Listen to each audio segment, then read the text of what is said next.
welcome to our special council meeting at the City of Kwinana. I would like to ask Councillor Barry Winmar to present the Welcome to Country. Thank you, Worship. I begin by acknowledging my elders past and present and acknowledge that today we're meeting on my ancestral land. This is the land of the Noongar people. Ngalak nyining kurla kurang ngalak noich nija Noongar boja. Noongar mojer panyining nija ngalak kwabadok Noongar boja kurlong. From the beginning of time to the end, this is Noongar country. Noongar people have been graceful keepers of our nation for many, many years.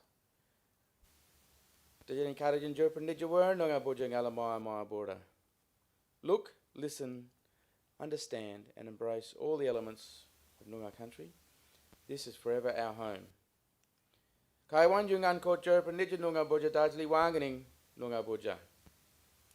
and welcome. My heart is happy as we are gathered on country and meeting here on Noongar country this afternoon. Thank you, and in response I'd like to acknowledge that we meet here on the land of the Noongar people. Also acknowledge that today is a very important day for many Aboriginal and Torres Strait Islanders, being Sorry Day. And I'd like to pay our respects to elders past, present and those future emerging leaders. And call upon Councillor Rouse to read the dedication. Thank you, Your Worship. May we, the elected members of the City of Kwinana, have the wisdom to consider all matters before us with due consideration, integrity and respect for the Council Chamber. May the decisions made be in good faith and always in the best interests of the greater Kwinana community that we serve. Thank you. We have an apology from Councillor Sue Kearney, and we know previously that Councillor Dennis Wood is on a leave of absence. There are no members of the public. There is nothing on item 6.1, 6.2, 6.3. Item 7, are there any declarations of interest by councillors or council officers? Nil. Are there any requests for a leave of absence? Thank you. We have one item to deal with this evening on a special council meeting agenda. It's item 9.1. It's the consideration of the advertised differential rates submission and request for ministerial approval of the 2023-2024 proposed differential rates and minimum payments.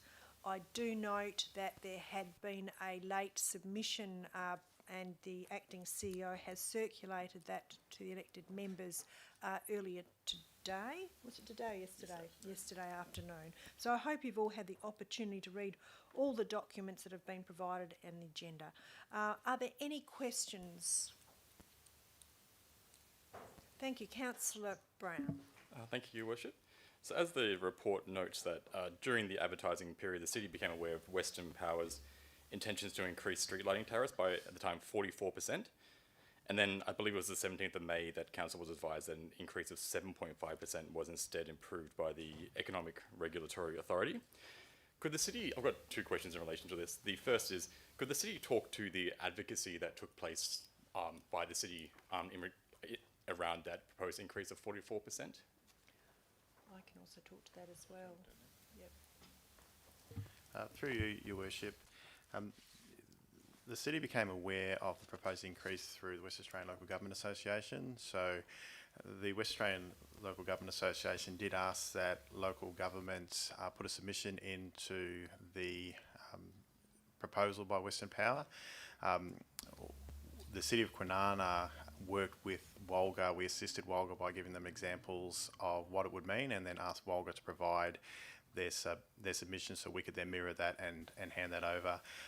We were very fortunate that Walga was able to have a conversation directly with the ERA and get feedback that the ERA were unlikely to support it, and based on the information that the City of Kwinana and some other councils had provided, the press and the submission that Walga had put together, it was likely to be something more reasonable and more consistent with what had previously been approved.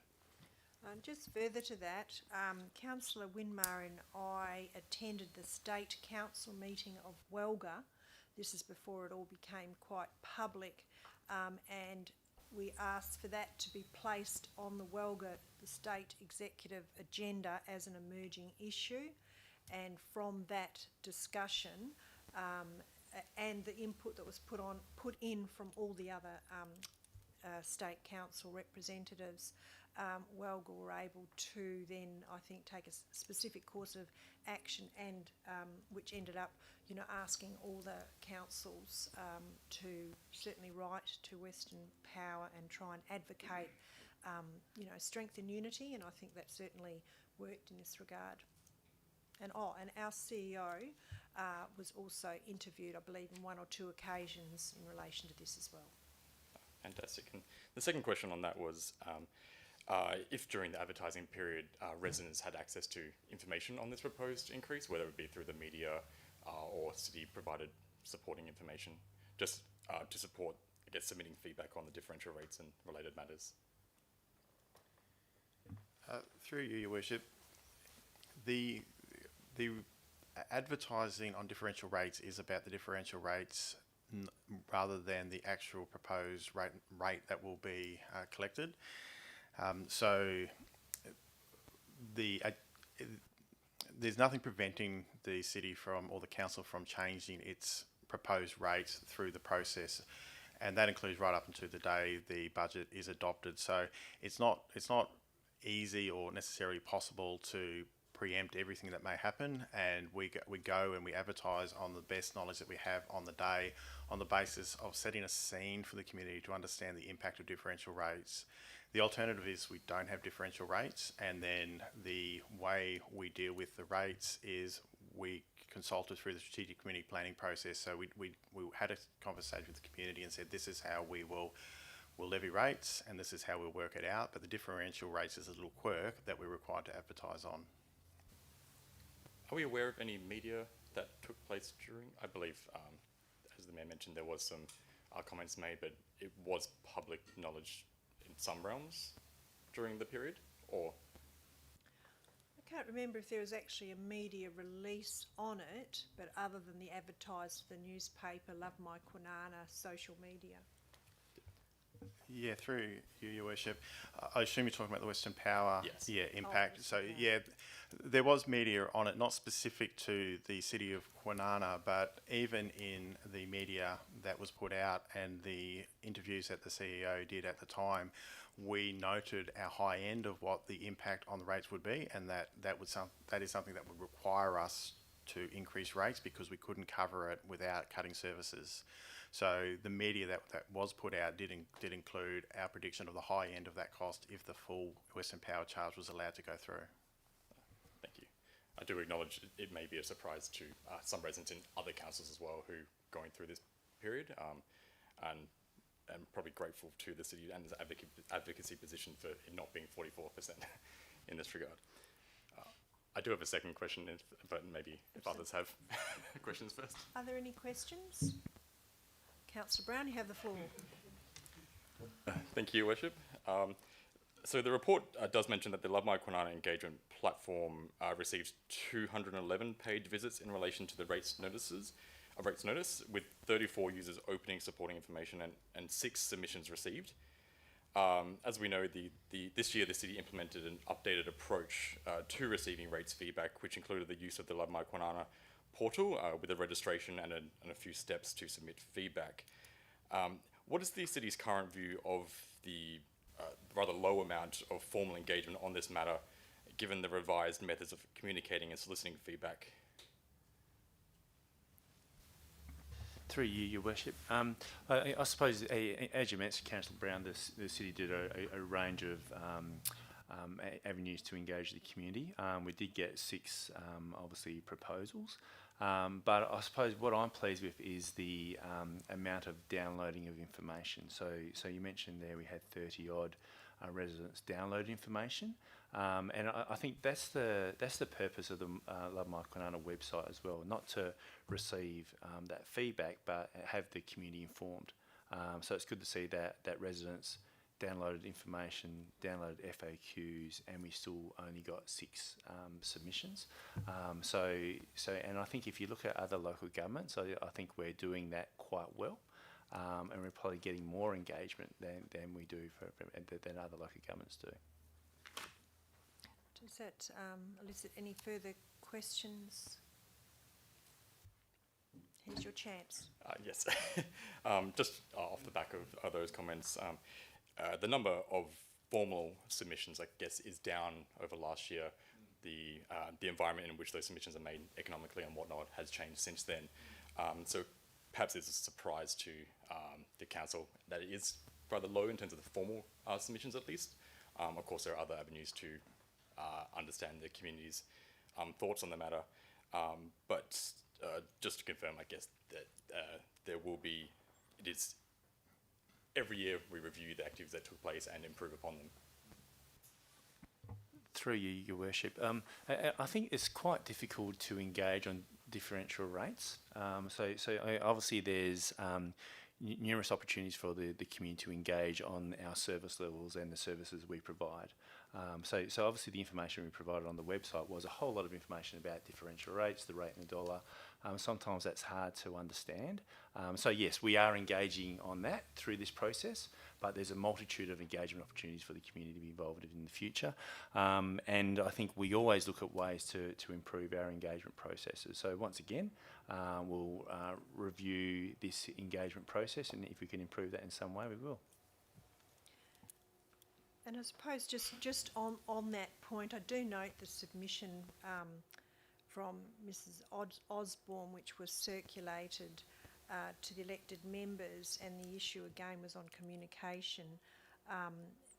And one of the things that's not touched upon here is, you know, there is an open door policy in relation to any elected member or any member of the public can pick up a phone and contact their elected member.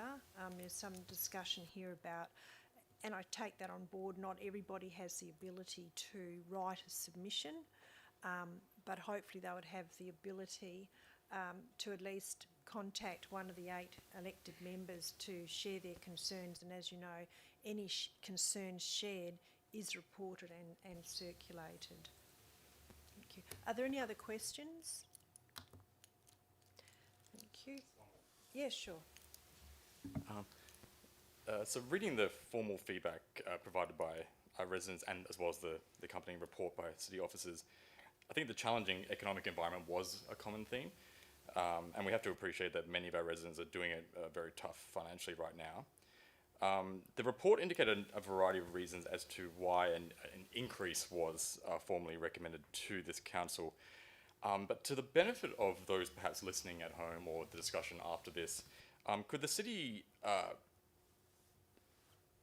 advise why, or advise on the implication of, say, a 0% increase being kind of recommended in the current circumstances, just to aid in those conversations that do take place after this meeting?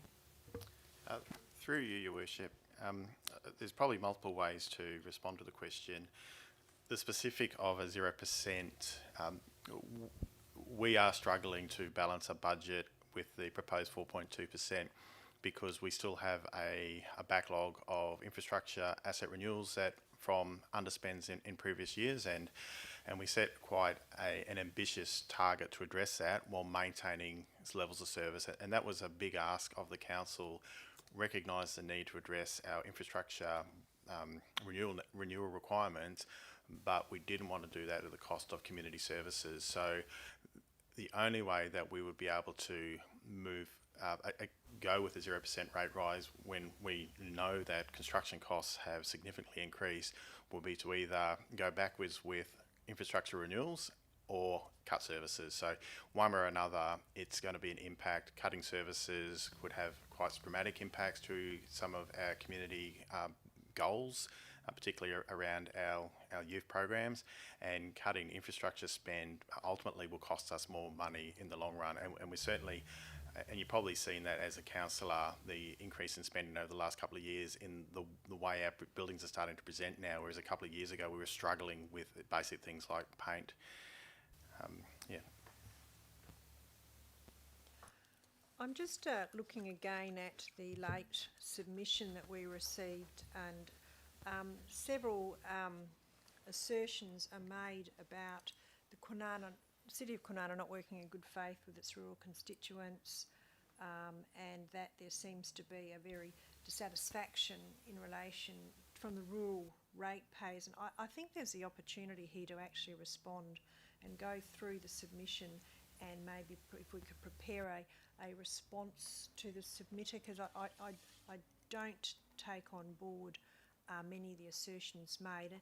And the submitter has taken a lot of time and effort, and she's written a very good submission, but I do think it's an opportunity for us to actually explain exactly what we do for our rural residents.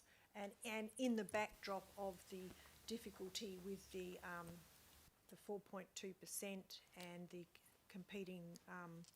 competing pressures that we have as an outer metropolitan growth council as well. So, thank you. Are there any other questions? If not, we have a recommendation. Would somebody like to move that recommendation? If not, I'll move it.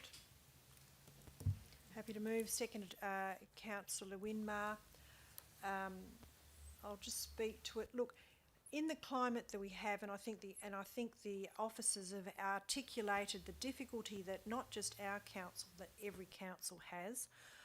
We have managed to keep below the local government cost index, which we could have been going over 5%, but for the Western Power tariff increase, we would have been looking at about a 3.9%. But we find ourselves looking at 4.2, and really, as our acting CEO said, times are very tough. We still have to provide the services to the community and trying to balance and find savings where we can.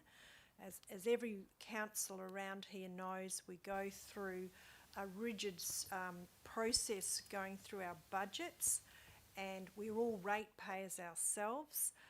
So I think it's a fair budget and a fair increase in the circumstances that we're facing ourselves in, especially in a revaluation year.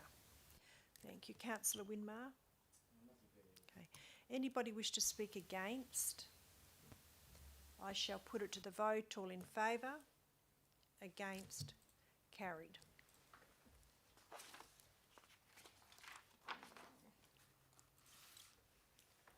Thank you. Reports of elected members. Deputy Mayor. Councillor Winmar. Councillor Rouse. Councillor Brown. Thank you, Worship. Just a very brief one. So recently I joined fellow councillors in welcoming our newest Australian citizens at the city's latest citizenship ceremony held at Medina Hall. And I also joined fellow councillors and city staff in celebrating the incredible efforts of our bushfire and emergency services volunteers at the city's annual Emergency Services Sundowner last night. Thank you. Thank you. Councillor Sherilyn Wood. I've performed all the duties required of me. Thank you, Your Worship. Thank you. And as for my mayoral report, because this is a special council meeting, I will save up all those duties that have been undertaken for our next ordinary council meeting. If there's no further business, I thank you all very much for attending, and I close the meeting at 3:18.